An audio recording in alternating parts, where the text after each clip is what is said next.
कोई कुछ भी कहे, बस अपने आप को शांत रखो, क्योंकि सूरज कितना भी तेज क्यों न हो, समुद्र सूखता नहीं है। जहां आपकी कोई कीमत नहीं है, वहां पर रुकना अनुचित है, चाहे वो किसी का घर हो या किसी का मन। जब कोई हाथ और साथ दोनों ही छोड़ देता है, तब कुदरत कोई ना कोई उंगली पकड़ने वाला भेज देता है। उन्हीं का नाम कान्हा है। जो मन को नियंत्रित नहीं करते हैं, उनके लिए वह शत्रु के समान कार्य करता है। हे अर्जुन, व्यक्ति जो चाहे बन सकता है, यदि वह विश्वास के साथ इच्छित वस्तु पर लगातार चिंतन करे।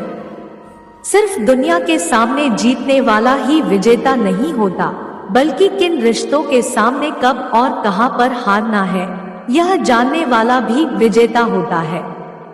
जो लोग बुद्धि को छोड़कर भावनाओं में बह जाते हैं, उन्हें हर कोई मूर्ख बना सकता है। वक्त से पहले मिली चीजें अपना मूल्य खो देती है, और वक्त के बाद मिली चीजें अपना महत्व। मनुष्य को अपने कर्मों के संभावित परिणामों से प्राप्त होने वाली विजय या पराजय, लाभ या हानि, प्रसन्नता या दुख इत्यादि के बारे में सोचकर चिंता से ग्रसित नहीं होना चाहिए। आत्मा पुराने शरीर को वैसे ही छोड़ देती है, जैसे मनुष्य पुराने कपड़ों को उतार कर नए कपड़े धारण कर लेता है। जैसे जल में तैरती नाव को तूफान उसे अपने लक्ष्य से दूर ले जाता है, ठीक वैसे ही इंद्रिय सुख मनुष्य को गलत रास्ते की ओर ले जाता है। आपका विश्वास एक पर्वत को भी खिसका सकता है, लेकिन आपके मन का संदेह दूसरा पर्वत खड़ा कर सकता है। हमारा खुद पर विश्वास होना बहुत ही जरूरी है, क्योंकि हम अपने रास्ते पर खुद चलते हैं। वक्त कभी भी एक जैसा नहीं रहता है। उन्हें रोना भी पड़ता है जो बेवजह दूसरों को रुलाते हैं। अपनी इच्छा शक्ति के माध्यम से अपने आप को नई आकृति प्रदान करें। कभी भी स्वयं को अपनी आत्म इच्छा से अपमानित न करें। इच्छा एकमात्र स्वयं का मित्र होता है, और इच्छा ही एकमात्र स्वयं का शत्रु है। अपनी पीड़ा के लिए संसार को दोष मत दीजिए। अपने मन को समझाओ, तुम्हारे मन का परिवर्तन ही तुम्हारे दुखों का अंत है। खुद को कमजोर कभी नहीं समझना चाहिए। अगर आप गिरते हो तो उठने का प्रयास करो, लड़ो, पूरी निष्ठा से अपना कर्तव्य कर्म निभाओ, बाकी सब मुझ पर छोड़ दो। हो सकता है हर दिन अच्छा ना हो, लेकिन हर दिन में कुछ अच्छा जरूर होता है। धैर्य रखिए। कभी कभी आपको जीवन में सबसे अच्छा पाने के लिए सबसे बुरे दौर से गुजरना पड़ता है। रोना बंद करो और अपनी तकलीफों से खुद लड़ना सीखो, क्योंकि साथ देने वाले भी श्मशान से आगे नहीं जाते।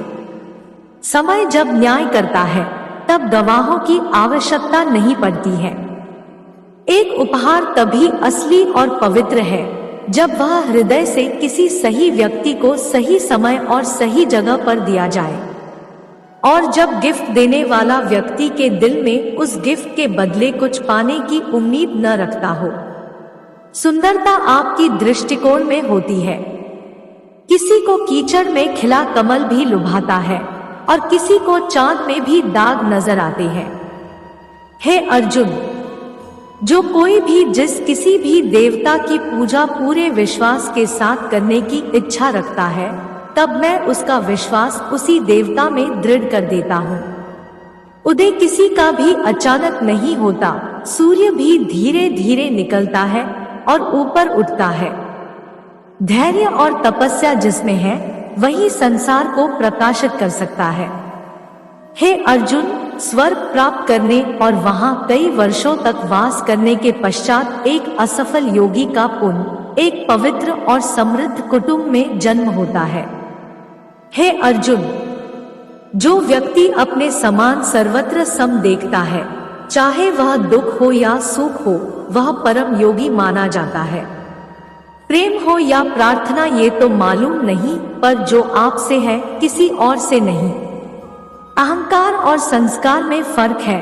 अहंकार दूसरों को झुकाकर खुश होता है, संस्कार स्वयं झुककर खुश होता है। सेवा सबकी करो मगर आशा किसी से मत रखो, क्योंकि सेवा का सही मूल्य ईश्वर ही दे सकते हैं। जब सत्य की असत्य से लड़ाई होगी तो सत्य अकेला खड़ा होगा और असत्य की फौज लंबी होगी, क्योंकि असत्य के पीछे मूर्खों का झुंड भी होगा। अकेले रहना तुम्हें यह भी सिखाता है कि वास्तव में तुम्हारे पास स्वयं के अलावा और कुछ भी नहीं। जब परिवार के सदस्य अप्रिय लगने लगे और पराये अपने लगने लगे तो समझ लीजिए विनाश का समय आरंभ हो गया है।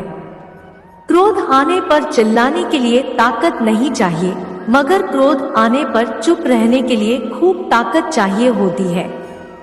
जो आपका है वो आपको मिलकर ही रहेगा, फिर चाहे उसे छीनने के लिए पूरी कायनात एक हो जाए। दो प्रकार के व्यक्ति इस संसार में स्वर्ग से भी ऊपर स्थित होते हैं।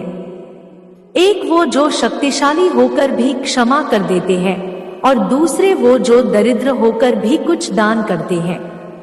प्रेम शरीर या सुंदरता को देखकर नहीं होता है, प्रेम हृदय से होता है। जहां दो हृदय मिल जाए वही प्रेम जन्म लेता है। किसी भी व्यक्ति को अच्छे से जाने बिना दूसरों की बातें सुनकर उसके प्रति कोई धारणा बना लेना मूर्खता है।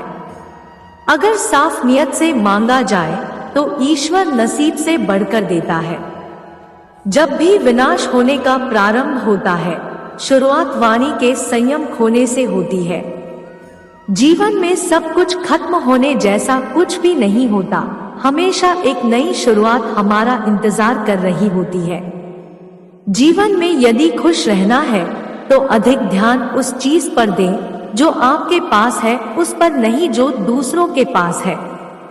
उस दिन हमारी सारी परेशानियां खत्म हो जाएगी, जिस दिन हमें यकीन हो जाएगा कि हमारा सारा काम ईश्वर की मर्जी से होता है। विपत्ति में धैर्य, वैभव में दया और संकट में सहनशीलता ही श्रेष्ठ व्यक्तियों के लक्षण है। जो व्यक्ति स्पष्ट और सीधी बात करता है उसकी वाणी कठोर जरूर होती है, लेकिन वह कभी किसी के साथ छल नहीं करता। जो अच्छा लगे उसे ग्रहण करो और जो बुरा लगे उसका त्याग, फिर चाहे वह विचार हो, कर्म हो या मनुष्य। बुराई बड़ी हो या छोटी हमेशा विनाश का कारण बनती है, क्योंकि नाव में छेद छोटा हो या बड़ा नाव को डुबा ही देता है। परिवार और समाज दोनों ही बर्बाद होने लगते हैं जब समझदार मौन और नासमझ बोलने लगते हैं। आप वापस नहीं जा सकते हैं और शुरुआत को नहीं बदल सकते हैं, लेकिन आप जहां हैं वहीं से शुरू कर सकते हैं और अंत को अवश्य बदल सकते हैं। जब उम्मीदें टूटने लगे, कोई रास्ता दिखाई ना दे तो एक बार भगवत गीता की शरण जरूर ले लेना। जय श्री कृष्णा। ऐसी ही और वीडियो के लिए हमारे चैनल को सब्सक्राइब करें। धन्यवाद।